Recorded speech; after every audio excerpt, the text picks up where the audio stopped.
morning, New Hope. It's so great to be together in the house of the Lord. Let's all stand as we sing.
Of salvation was only the start. Now I am chosen, free and forgiven. I have a future in its word.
right. Well, good morning, church. Hey, my name's Daniel. I'm one of the pastors here. Just want to say welcome and thanks for worshiping with us this morning.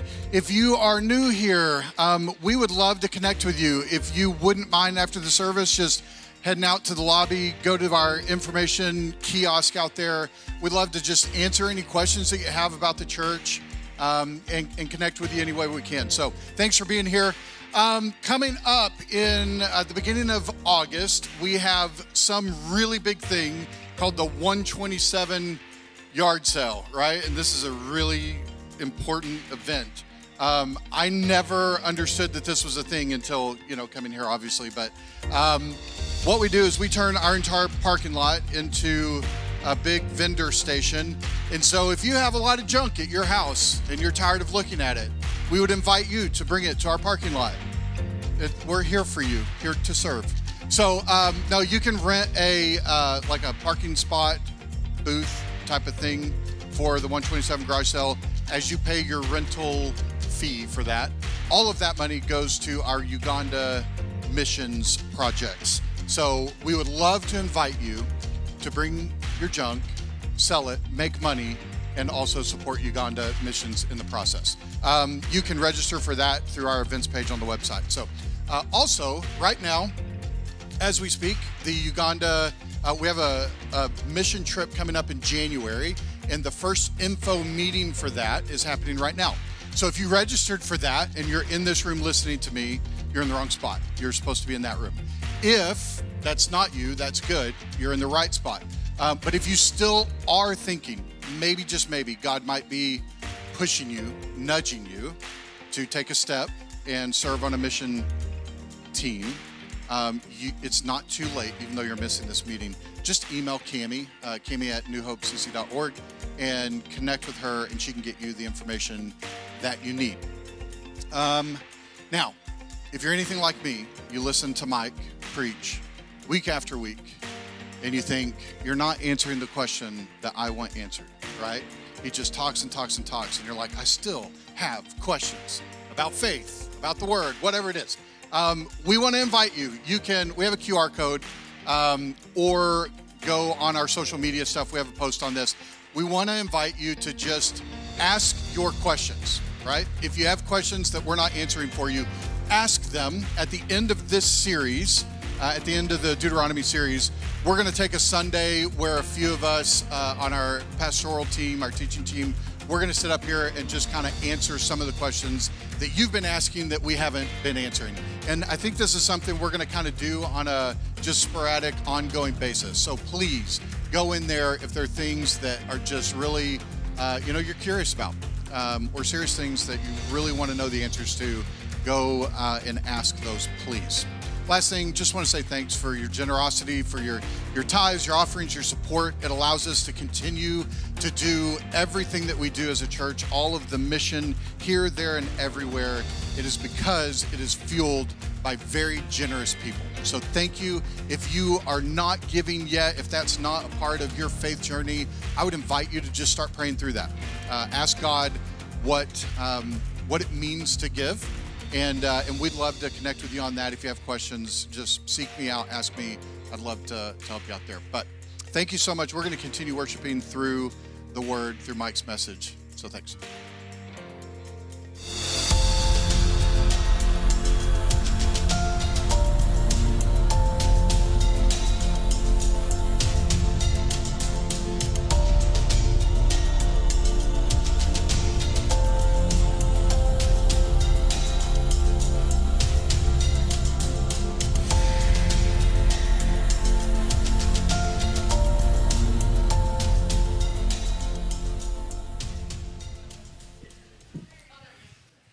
You guys thought I forgot to come out, didn't you?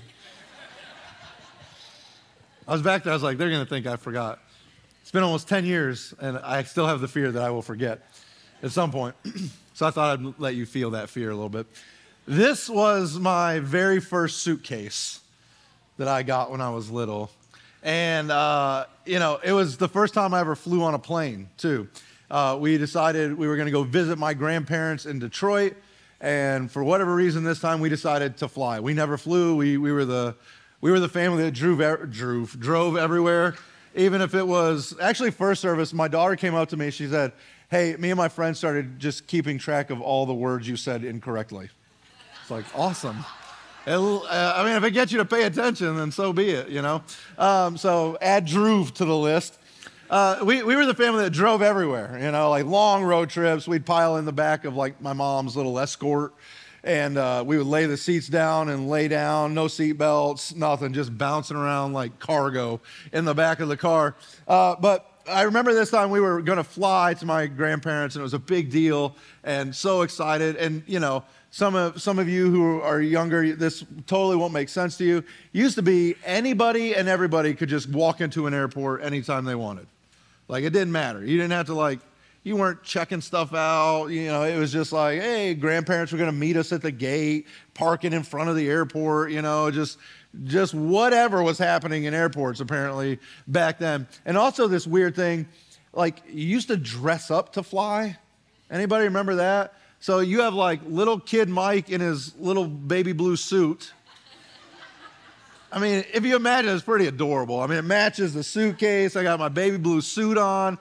It was one of those suits that was shorts, and I had the tall socks and my little suitcase, and like I was going to see Grandma and Grandpa in Detroit. And in my mind, their house was like the coolest, biggest, best house. But then when you visit it as an adult, you're like, why did we come here? Like, this is not a great place to hang out, you know? It was just, but they were there, and like, I had my own cereal closet at Grandma's. Like, I wasn't allowed to eat cereal at my house unless it was breakfast. At her house, any time of day, I could walk into that closet, get a box of cereal that she had been buying, storing up for me to get there, and I could eat cereal whenever. This was heaven for me, you know? And so this suitcase began to symbolize something awesome for me. And then whenever we would travel, you know, when we would drive to my grandparents, this was my suitcase. And like, I would see it sitting out, you know, we'd have all the luggage sitting out, and I would see my, you know, my awesome little suitcase, and I would just get so excited to go visit my grandma and grandpa. And I can only imagine what it would have felt like had we planned and prepared and packed the suitcase.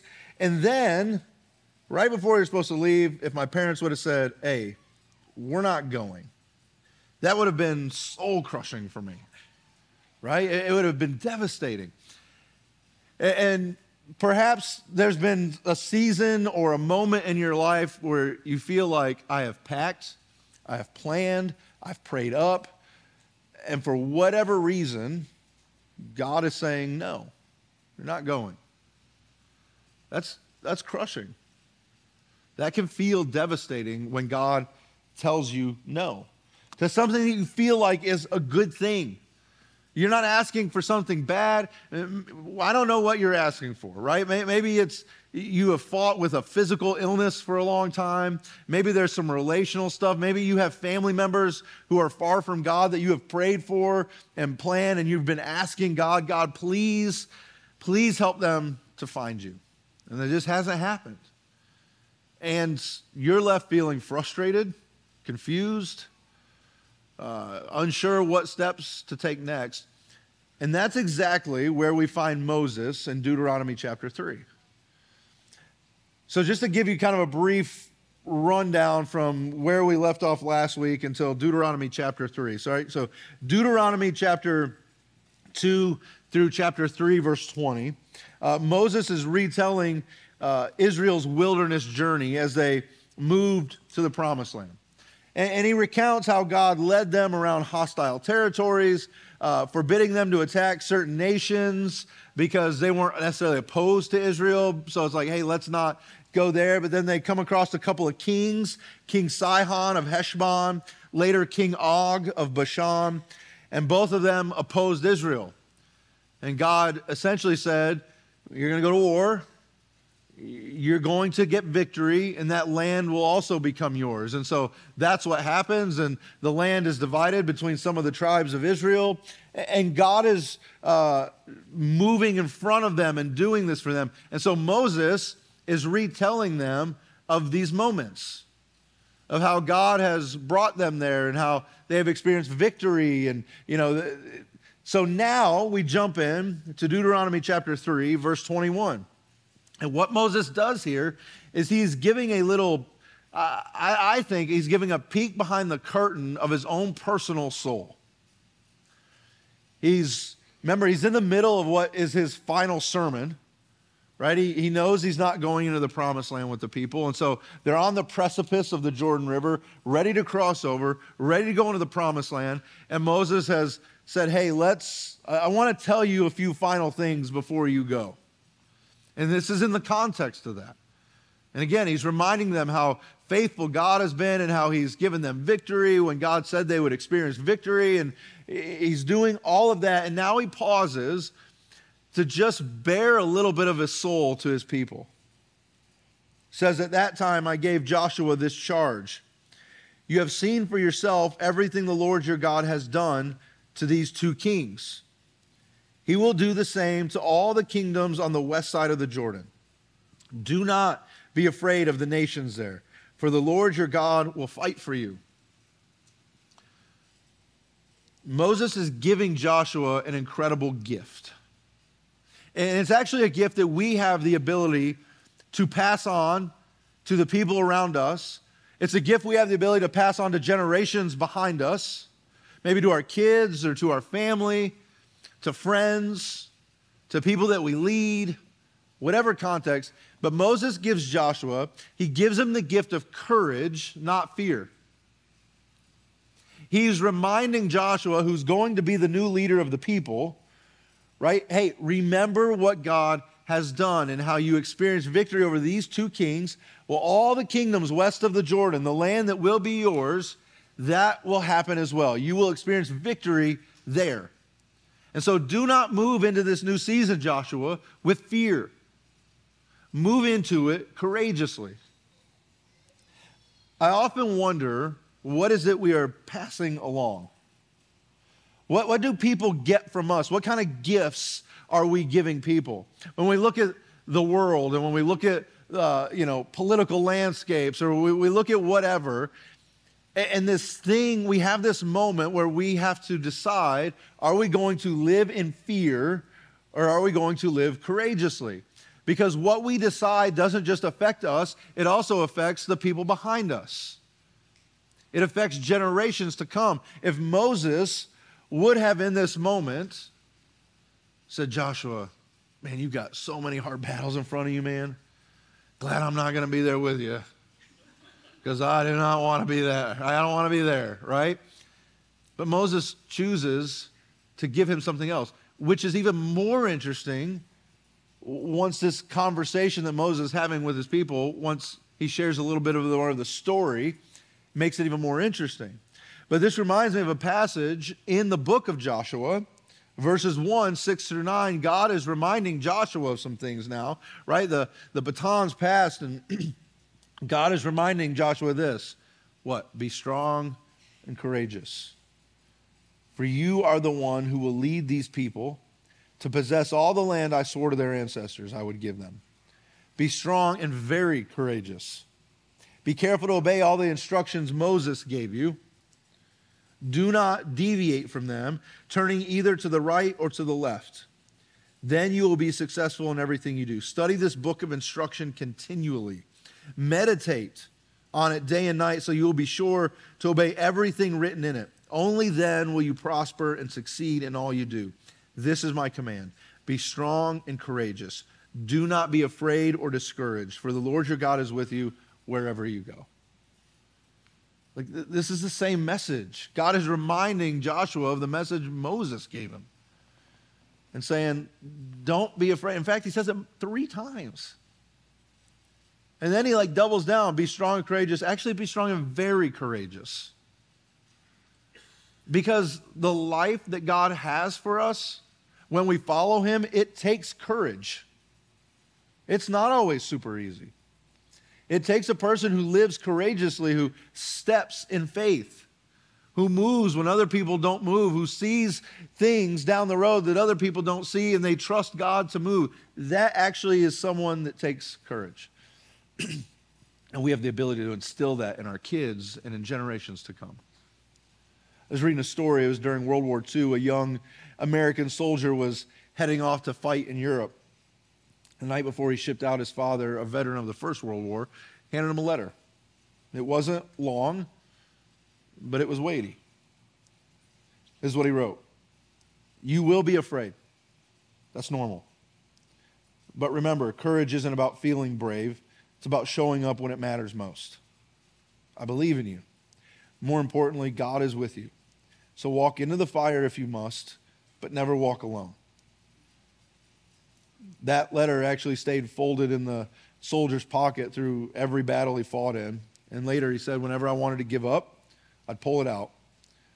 One thing is, my dad didn't pass down fear, he passed down faith.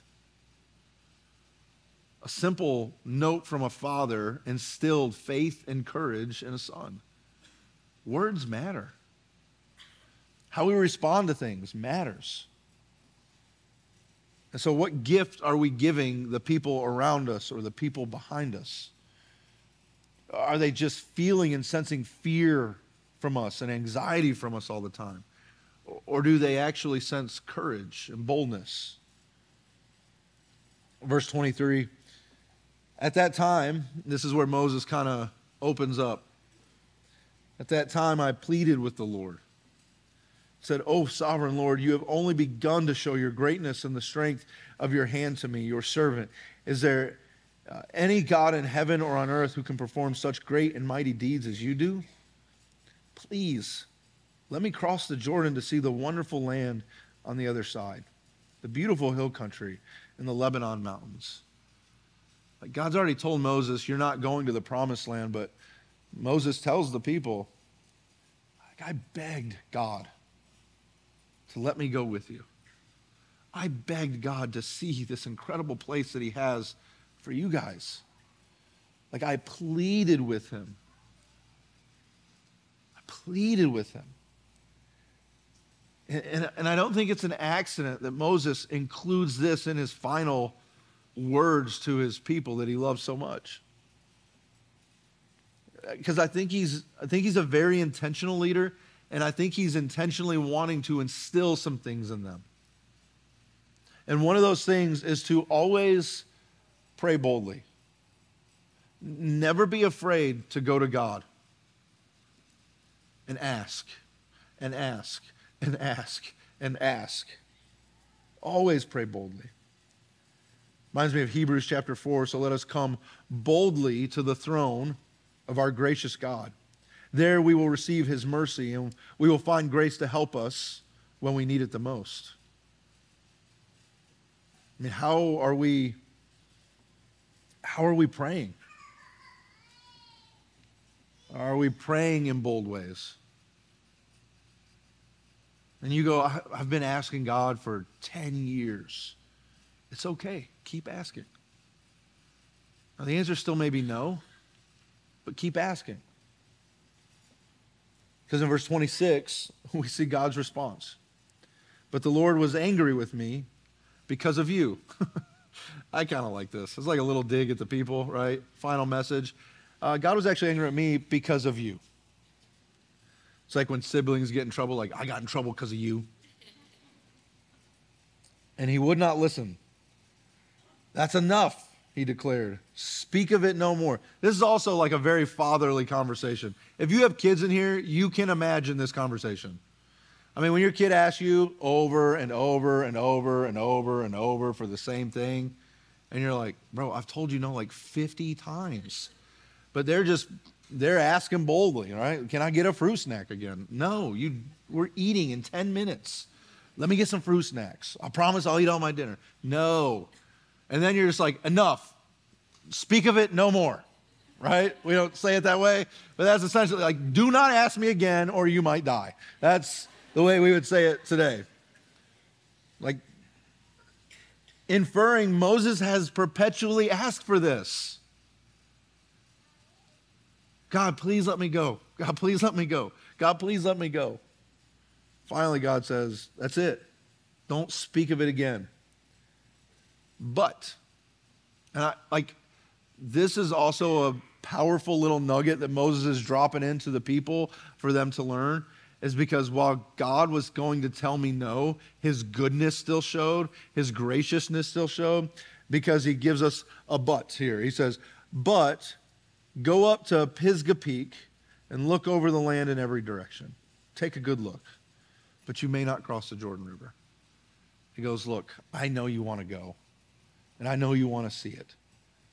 You're not going with us. But go ahead, go up to this peak, take a look at it. Like, I do want you to see it. Like, that's the goodness of God. He did not have to do that. But he allows him to lay eyes on it. And this is what Moses wants the people to know, is that still trust God's no is still good. And that's really difficult for us to wrap our minds around, especially when the thing that we're asking for seems good. It's not a bad thing. You're asking for something great. And you might not even be asking for something selfishly. You're asking selflessly on behalf of somebody else, and it's still a no. Moses would tell us, trust that God's no is still good. That God still knows what he's doing, even when it doesn't make sense to us. It maybe never made sense for Moses. I mean, like, this is just a story we read, but like, these are people's actual lives. Moses was such an integral part of these people, of freeing them from slavery, giving up a life of luxury and in a palace and royalty, giving that up so that he could free his people.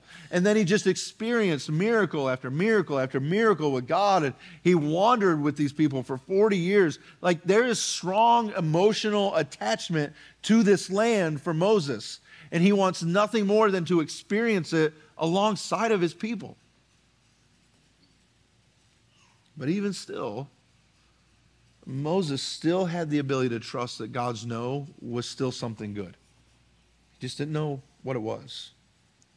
Reminds me of the Apostle Paul, who wrote all these letters in the New Testament that we read. And, you know, he wrote to all these churches, and he started churches, and he was a missionary, and just did incredible things. And Paul had a similar experience.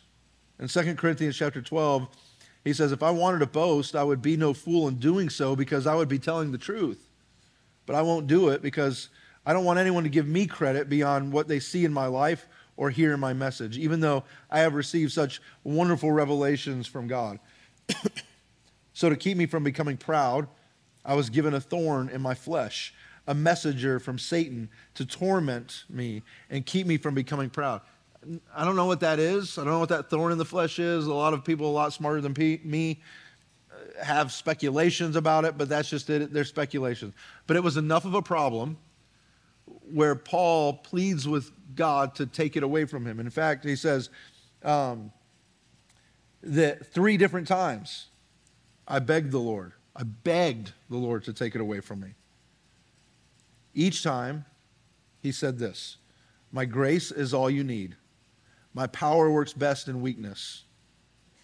So now I'm glad to boast about my weakness so that the power of Christ can work through me.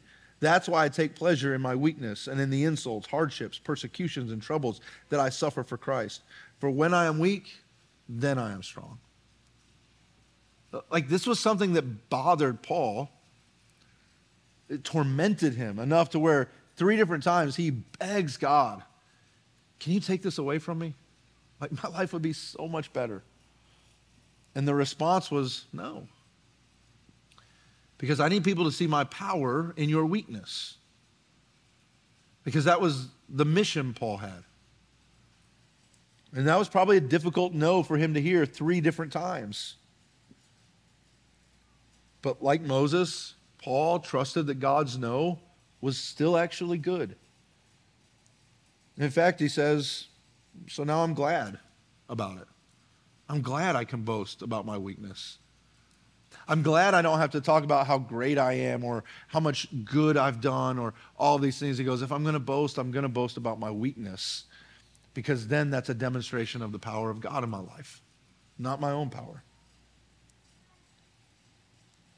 Verse 28 in Deuteronomy 3. Instead, remember, this is God talking to Moses. He just pleaded with him.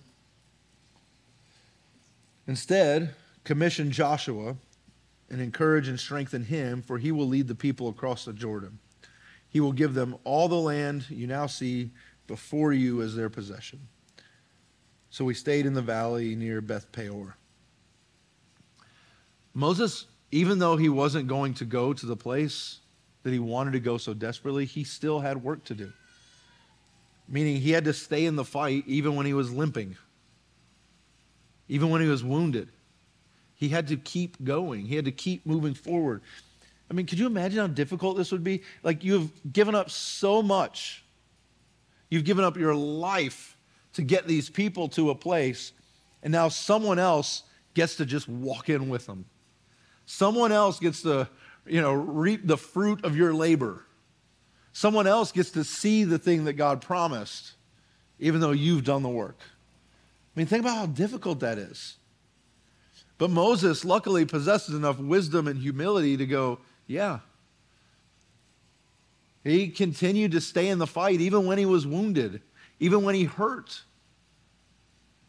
And listen, just because you've been given a no in your life or in the season right now does not mean you're done. It doesn't mean you keep moving forward in the mission God has for you. Actually, it could be a demonstration of God's power in your life.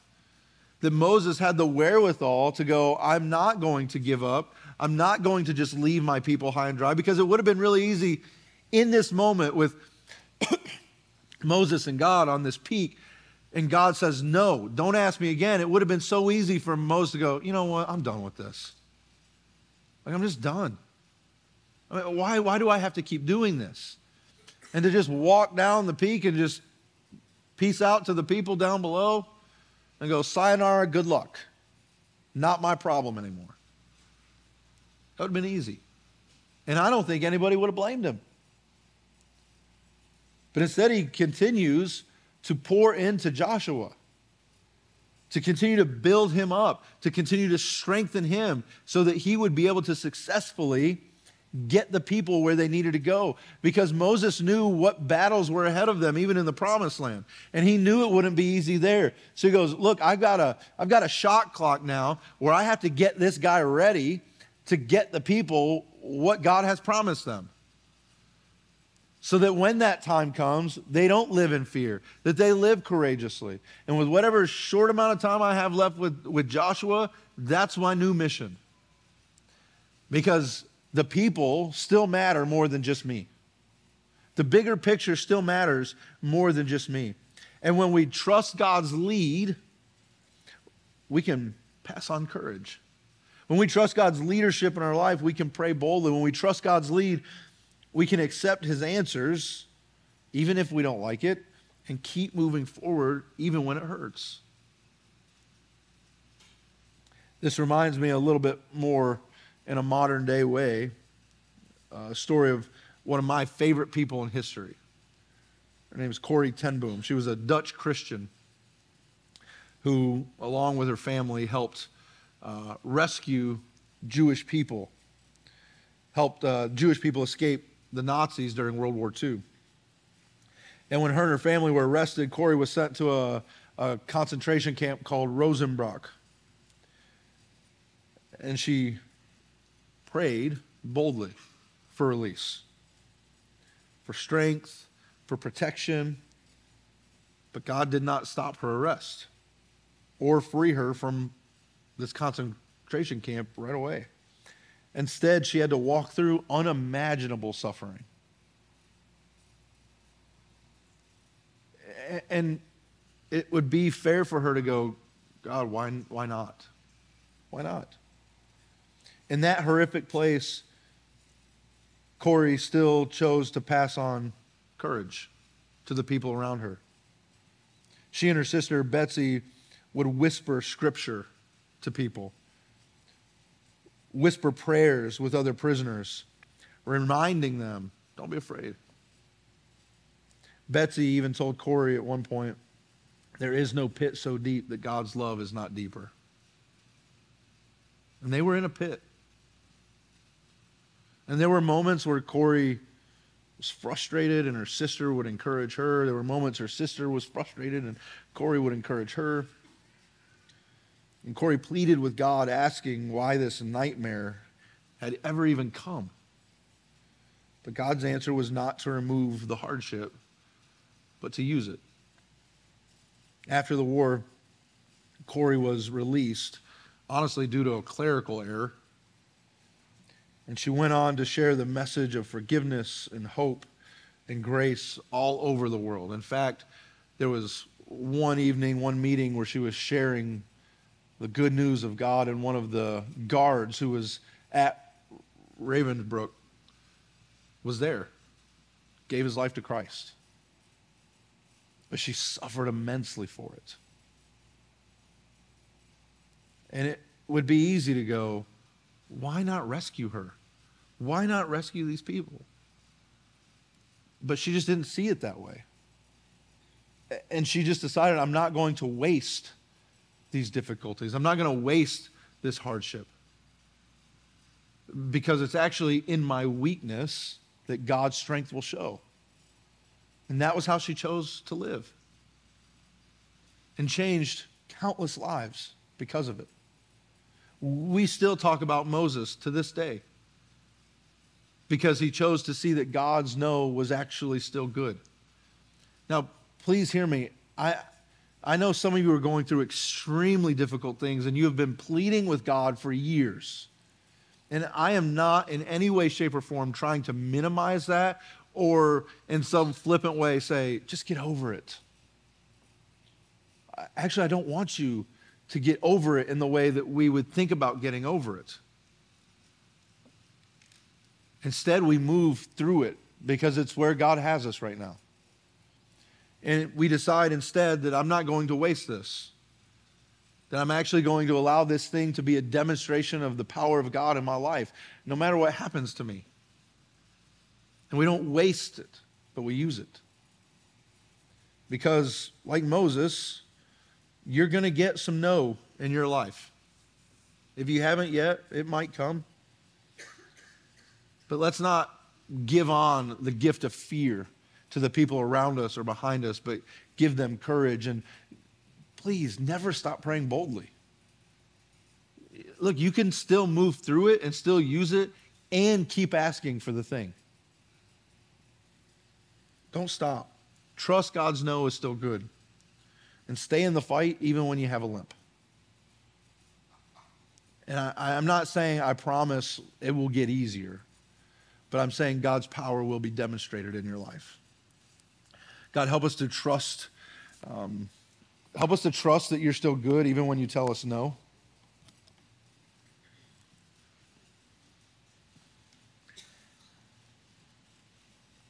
And I just want to pray specifically for those in here who have been pleading with you for years for something that they feel is good. But for whatever reason, you've said no. Or it's been a no up to this point. I pray that you would give them the courage to continue to move forward, to continue to pray boldly, to never stop asking unless they hear from you to stop asking.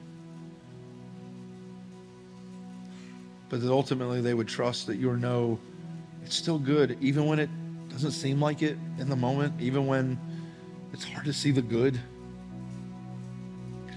But they would trust that your power would show up in their lives and would be a demonstration for everybody around them. And they would use whatever it is they're in. And so I pray for courage for them. I pray that fear would be removed from their lives. And that courage would show up. I pray this in your son's name. Amen. Would you guys stand and sing with us again this morning?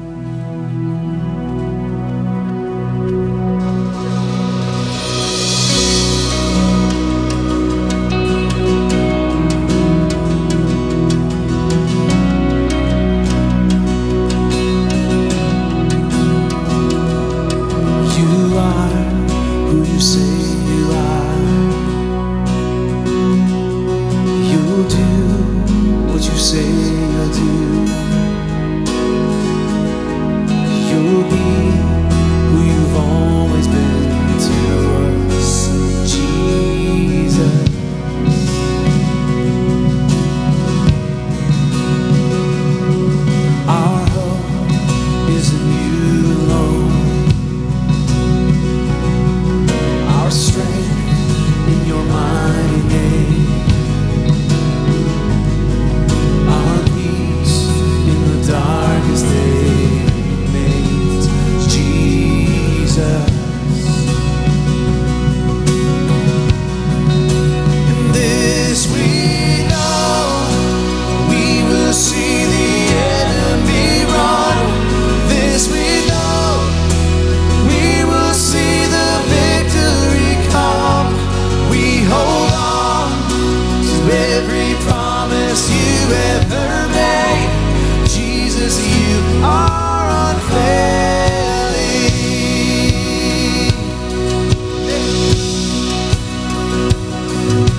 We love you guys. Thank you so much for worshiping with us today. Have a great week. We'll see you next Sunday.